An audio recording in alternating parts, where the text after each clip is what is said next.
Qu'est-ce que c'est? On parle de Ritaline. C'est un point très important. Ritaline, c'est le nom commercial. Il y a également Coasim et Concerta. Ce sont les mêmes molécules. En France, on a une seule molécule, qui est le méthylphénidate. C'est une molécule qui va activer les circuits de cette dopamine dont nous parlions tout à l'heure. Elle est en manque dans le cerveau de manière constitutionnelle chez ces enfants, et ça va accélérer la fabrication de dopamine tant que le cerveau n'est pas assez mûr et assez complet pour le faire. Il faut se dire que le cerveau d'un enfant finit à 25 ans sa myélinisation.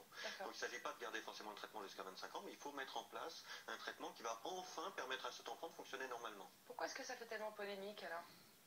Ça fait polémique pour des raisons assez proches. C'est-à-dire qu'en pédopsychiatrie française, l'idée de mettre un traitement est rarissime. C'est-à-dire qu'en France, on a, par exemple, un enfant qui est en dépression grave à gravissime. Dans beaucoup de cas, non, surtout, on fait rien, en tout cas, surtout pas au niveau médicamenteux. Donc il y a aussi quelque chose qui est de l'ordre d'une mentalité française. Moi, je suis choqué par l'inverse. C'est-à-dire que vous savez que les enfants hyperactifs deviennent des ados qui sont 4 fois plus à risque de devenir drogués que les autres, parce qu'ils ont une recherche de sensation, une recherche de plaisir. S'ils ne sont pas soignés. Toutes les études montrent que les enfants hyperactifs soignés reviennent non pas au taux zéro, ça n'existe pas, mais au même risque que la population générale. C'est ça qui me sidère, c'est que c'est un vrai problème de santé publique, et que c'est le fait de prendre en charge ces enfants qui évite les catastrophes plus tard, à l'adolescence et à l'âge adulte. Tout, hein, tabac, alcool, comportement à risque.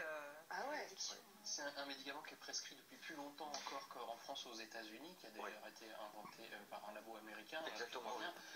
Et est-ce qu'on a aujourd'hui le recul nécessaire pour dire voilà... C'est même le médicament qui a le plus de recul au monde en pharmacologie de l'enfant. Il est utilisé depuis 1937 et donc des millions d'enfants l'ont eu de par le monde. Donc c'est la molécule qui a donné le plus d'études dans le monde. Donc c'est une molécule super connue. On va voir directement un cas, justement, je vous propose de retrouver